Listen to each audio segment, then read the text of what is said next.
আয়তনে প্রায় 6,36,000 বর্গমাইল আর 9 কোটির বেশি জনসংখ্যার দেশ ইরান আজ গভীর অর্থনৈতিক সংকটে। রাজধানী তেহরান থেকে শুরু করে বিভিন্ন প্রদেশে ছড়িয়ে পড়েছে বিক্ষোভ। পরিস্থিতি এতটাই উত্তপ্ত যে সরকার ইন্টারনেট বন্ধ, গণগ্রেপ্তার, এমনকি দিয়েছে ফাঁসির ঘোষণা পর্যন্ত।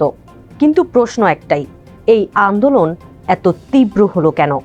এর উত্তর পেতে তাকাতে হবে ইরানের ভঙ্গুর হয়ে পড়া অর্থনীতির দিকে।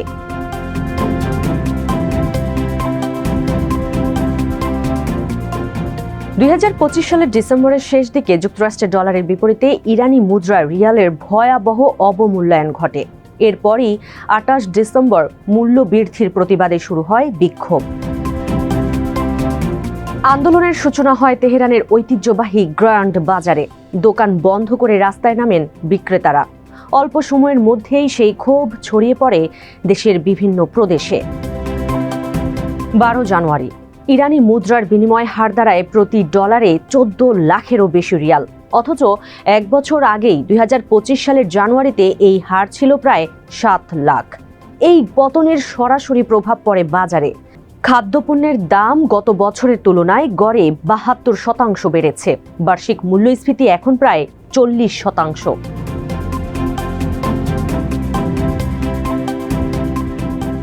ইরানের অর্থনীতি দুর্বল হয়ে পড়ার পেছনে একসঙ্গে কাজ করছে একাধিক কারণ। গত বছর জুনে ইসরায়েলের সঙ্গে 12 দিনের যুদ্ধে দেশটির কয়েকটি শহরের অবকাঠামো মারাত্মকভাবে ক্ষতিগ্রস্ত হয়। এর ফলে রাষ্ট্রীয় ব্যয় বেড়ে যায়, ব্যাহত হয় উৎপাদন। এরপর গত বছর সেপ্টেম্বরে আবারও ইরানের উপর অর্থনৈতিক নিষেধাজ্ঞা আরোপ করে জাতিসংঘ। তখন নিষেধাজ্ঞা স্থায়ীভাবে প্রত্যাহারের বিক্ষোভে ভোট দেয় নিরাপত্তা পরিষদ। এতে তেল রপ্তানি, বৈদেশিক মুদ্রা আয় এবং আন্তর্জাতিক লেনদেন আরও সংকুচিত হয়ে পড়ে। জাতীয় জ্বালানি ভর্তুকি ব্যবস্থায় ডিসেম্বরে নতুন স্তর চালু করে সরকার। ফলে বিশ্বের সবচেয়ে সস্তা জ্বালানির একটি হিসেবে পরিচিত পেট্রোলের দাম কার্যত বেড়ে যায়। এতে সাধারণ পরিবারের ওপর চাপ আরও বাড়ে।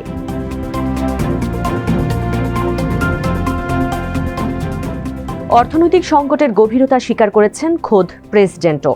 পরিস্থিতি নিয়ে হতাশা প্রকাশ করে প্রেসিডেন্ট মাসুদ পেজেশকিয়ান বলেন, আমি কিছুই করতে পারছি না। বিশ্লেষকদের মতে এই বক্তব্যই ইরানের অর্থনৈতিক অচলাবস্থার সবচেয়ে নগ্ন স্বীকারোক্তি।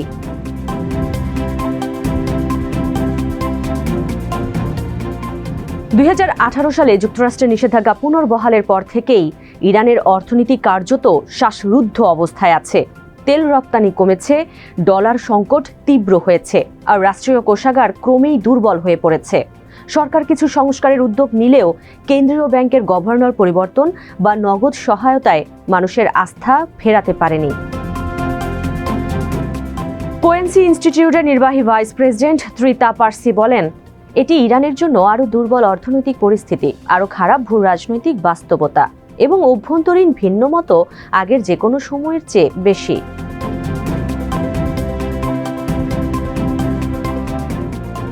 অতীতে বড় আন্দোলনের পর ইরান কখনো পরমাণু আলোচনায় গেছে, কখনো ভর্তুকি বাড়িয়েছে, কখনো সামাজিক বিধিনিষেধ শিথিল করেছে।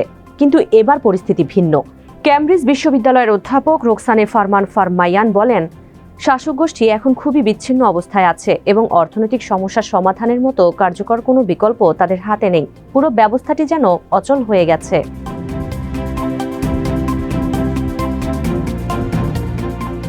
এই সংকটের সবচেয়ে বড় মূল্য দিচ্ছেন সাধারণ মানুষ। বিদ্যুৎ বিভ্রাট, পানির সংকট, জ্বালানির ঘাটতি, সব মিলিয়ে জীবনযাত্রা ক্রমেই অনিশ্চিত হয়ে উঠছে।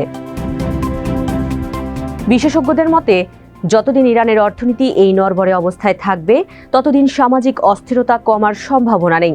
কারণ আজকের এই রাজনৈতিক উত্তাপের মূল শেকড় গভীরভাবে প্রথিত অর্থনৈতিক ভঙ্গুরতায়।